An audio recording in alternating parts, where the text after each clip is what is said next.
There are people in this world looking to take advantage of others. Whether they are classified as narcissistic, sociopathic, compulsive, or pathological liars, they operate differently from most people that you will encounter, which makes them even more dangerous because they don't stand out in an obvious way. So in this video, you're going to learn how to detect some of those types, and we will be taking Elizabeth Holmes as our primary example. She was able to raise nearly $1 billion for her company Theranos, which promised to run full blood scans off just a few drops of blood from your finger. This, of course, would have been a revolution in the medical industry if it were real. Behind the scenes, Elizabeth and her boyfriend Sonny were hiding the fact that these tests did not and never worked. They defrauded investors and over 1 million people who got those Theranos tests expecting accurate readings, which of course was impossible. Now, unfortunately, Elizabeth Holmes is not totally unique. The NIH reports that 6.2% of the US has narcissistic personality disorder, and Dr. Paul Ekman says that no more than 5% of people are pathological liars. That's still potentially 1 in 20 people. That's why in this video we're going to explore how you can detect these dangerous personalities before they take advantage, since you're probably going to encounter some of them in your life. And I'm not trying to label them exactly, but they often exhibit behaviors that are consistent with narcissistic personality disorder. So first off, a large motivator for these types of personalities is having the world view them in a way that strokes their ego. They are hyper-driven to maintain the persona that they have constructed. So keep an eye out for people with an intense focus on their image. For example, Elizabeth Holmes wanted to be the female Steve Jobs, so she wore black turtlenecks, copied his live demo slow reveal of the product, and hired a bunch of ex-Apple employees at the beginning of her company. Now, of course, lots of people have idols that they emulate, but a major tip-off that you're dealing with a dangerous personality is that in an attempt to maintain their persona, they will lie about seemingly ridiculous things.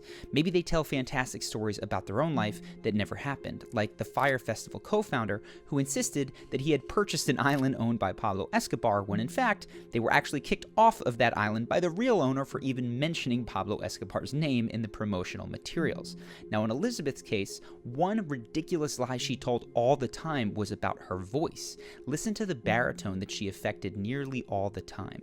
This is what happens when you work to change things, and first they think you're crazy, then they fight you, and then all of a sudden you change the world. And that clip is from the beginning of the interview. She is collected and prepared, but as employees later reported, that baritone would sometimes slip at the end of a long day, leaving her speaking in a fairly typical sounding voice for a young woman. And you can see the same thing occur briefly in that same interview once the questions get tougher. Then they fight you, and then all of a sudden you change the world. San Francisco paper in Fortune, I talked about it in an interview I did with Forbes, that we made a decision to expand our test menu. Since there's no real victim, this type of lie to promote a particular image might seem quirky and forgivable, but be very wary of these, for they can be signs of a deeper need to control how people see them, and which is a textbook narcissistic trait. And these people are often very disconnected from the feelings of guilt or shame that would discourage other people from this fraudulent and damaging behavior. These types also tend to have a very different relationship with lying in general. Most people have limits on how flagrantly we're willing to lie. We prefer instead to bend the truth. And the more egregious our lies become, the more visibly uncomfortable we are. Not so much with the narcissistic type. They can tell bald-faced, flagrantly false lies without skipping a beat. Listen, for instance, how Theranos demoed some of their fake tests. They would stage these demos. They would prick the visiting VIP's finger. They would put the blood in the cartridge, slot the cartridge into the mini lab. You know, it'd start whirring. And then they would say, it's going to take a little while. Why don't you come and either visit the lab or... And so the VIP would leave the room, and then a Theranos employee would stop the machine, take the blood out, and bring it to the lab, and that little blood sample would either get tested at the bench by one of their laboratory technicians or on one of the Siemens machines. These demos happened repeatedly with extremely smart people, including an ex-Secretary of State and Silicon Valley investors whose job is to be skeptical. But not one of them ever caught Elizabeth, very likely because she doesn't exhibit the same nervousness around lying that most other people would. So do not assume that a calm demeanor means that someone is telling you the truth, especially if they are this narcissistic type. If this person is, for instance, or even deeper on that spectrum into psychopathy, studies that involve fMRI scans show that they might not even spend any extra time processing a lie because their brains don't need to seem to suppress the truth, to even focus attention or control body language. All of that occurs naturally to them. It's like they're inventing a world in their head with no effort. And this is how many people get fooled by compulsive and pathological liars. They assume that lying must stress other people out because it stresses them out. And it makes no sense that anyone could lie so comfortably, so they assume that comfortable demeanor means the liar is telling the truth. A much better heuristic for you to detect pathological lies is the 10,000-foot view. And this means rather than watching one individual's body language or even listening to their explanations, of which there will be many, you summarize their claims at a very high level, and then you let your intuition tell you if that just makes sense. In the case of Elizabeth Holmes, this is exactly how the reporter who cracked her case was first inspired to dig into her story. In that story, something that struck me as odd, which was this notion that a 19-year-old college dropout with just 2 semesters of chemical engineering under her belt had dropped out of college and pioneered groundbreaking new science. That's something that's possible in the realm of computers and computer software. Obviously, with Mark Zuckerberg, Bill Gates have done that. But in medical science, you need the formal training and you need to do years and decades of research to add value. This is an important point. It seems that psychopaths, sociopaths, whatever you call them, and I'm not saying that Elizabeth Holmes falls into this particular category, but whatever this compulsive lying category is, these people have an easier time tricking our brains than they do our gut reactions. And it's partially because they have an explanation for everything. Here's one example. My grandfather would go get a Theranos test done and he would have a needle in his arm. It's like, well, I thought this was a single drop of blood, and there'd be some, excuse about why they needed to take a venous draw for him, but, for everybody else, it's a finger prick, and he continued to buy into that. Another thing you tend to notice about this type is that they often don't give up on the lie. When most of us get caught red-handed, we slump our shoulders in defeat. All that is left to do is feel shame, say we're sorry, and hopefully be forgiven. But this type of person who lies compulsively will continue even when the cat is out of the bag. Billy McFarland of Fyre Festival infamy, for instance, ran a second scam while he was out on bail. He offered his email list for the Fyre Festival tickets to the Grammys, to meet and greets with celebrities like LeBron James, of course, which he had no access to, if they would just send him some money. Now, listen to what Elizabeth Holmes told investors just a month before Theranos shut its doors, after she had been barred from holding a position as an officer of a public company by the SEC. In a letter to shareholders that day, she basically explained that the company would likely be liquidated by the end of July. Wow. But the interesting thing is that she is telling people that she is going to start a new company. Oh my God. That is so deranged.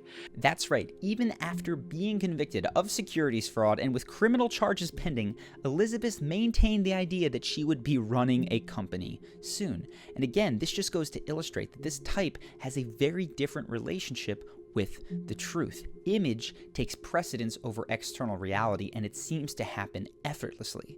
Finally, in the event that you do raise your issues with this type of person, they're very likely to dismiss you and throw you off in one of 2 ways. Typically, they will label you a hater and cut you out, as Elizabeth Holmes and her boyfriend did when subordinates raised issues. He received this email from Sunny Balwani. That reckless comment based on absolute ignorance is so insulting to me that had any other person made these statements, we would have held them accountable in the strongest way. The only reason I have taken so much time away from work to address this personally is because you are Mr. Schultz's grandson. The only email on this topic I want to see from you going forward is an apology.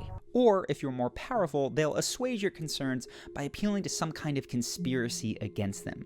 Holmes, for instance, said that no one could see the technology at Theranos for this reason. The only way that we were going to get responses to our questions was if we signed NDAs, because the Theranos proprietary technology, these trade secrets, were so valuable that Quest and LabCorp, the 2 dominant players in the lab industry, were trying to find out answers to these questions by any means possible. So when you start hearing with us or against us ultimatums, or hearing about how secrecy is necessary for reasons that might make for a good plot in a John Grisham novel, be on red alert. In my experience, it is more often the case that someone is trying to con you.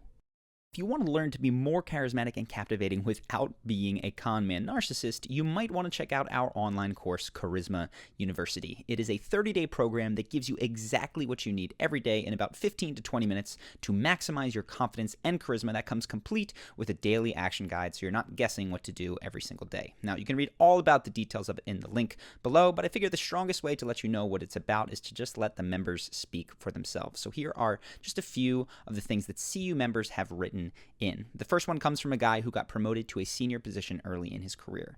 He says, "I don't even have a bachelor diploma, yet they want me to fill this position, and when I asked why, this was the answer. You have great social skills, which is rare for an engineer. You think quick on your feet, and you are open and self-assured in your demeanor. Thank you so much for all that you have taught me. You have truly changed my life, because without CU, I wouldn't have qualified for that position in a million lifetimes." Now, this one comes from another person who just started a new job. Says, "I want to let you know that I nailed those first days at work. Everything that I needed was right there at the right moment. The confidence, the energy, the smile, the positive mindset. And with all your tips from last Tuesday in mind, it could just not go wrong." And he finishes by saying, "I just want to emphasize that what I did the previous days would even not have come to mind if I had not discovered that charisma is a skill that can be learned thanks to your YouTube channel and university program." And this last one is a comment in the course itself from someone who used it mainly to improve their social and dating life. They say, "Life-changing. In 6 weeks, I went from being socially awkward with few friends to the life of every event I attend. I also went from having serious girl problems to dating the girl of my dreams. Charisma University transformed me from a lonely introvert hoping to better connect with people to an energy-filled extrovert who makes new friends everywhere I go. I am so happy I joined." And of course, these are, while effusive, 100% real. Did not ask for these people to write these things, but this is what some of the things have been said. And you can see more in the comments if you decide to join the course. If you do that, it comes with a 60-day money-back guarantee, which is 100% for any reason at all. And we have that just to make sure that every single member truly feels like they're getting a ton of value from the course. Otherwise, you don't have to stay. So if you want to check the course out, go ahead, click the link on screen now or below in the description. If you'd like to check out another video, we have those above as well. Either way, I look forward to seeing you in the next video.